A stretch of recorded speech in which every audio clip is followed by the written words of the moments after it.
বিসমিল্লাহির রহমানির রহিম।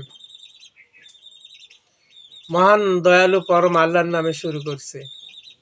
ওযু নষ্ট হওয়ার কারণ সমূহ কি কি তা নিয়ে এখন আমরা আলোচনা করব।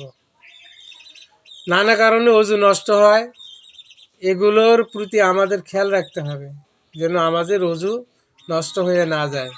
ওযু নষ্ট হওয়ার কারণ সমূহ: 1 নম্বর হচ্ছে পেশাব বা পায়খানা রাস্তা দিয়ে কিছু বের হয়ে যাওয়া, মুখ ভরে বমি হলে। 3 নম্বর কোনো কিছুতে ঠেস দিয়ে বা শুয়ে ঘুমালে। 4 নম্বর অজ্ঞান হয়ে পড়লে। 5 নম্বর রক্ত বা পুঁজ বের হয়ে শরীর থেকে গড়িয়ে পড়লে। 6 নম্বর সালাতের মধ্যে উচ্চ স্বরে হেসে ফেললে।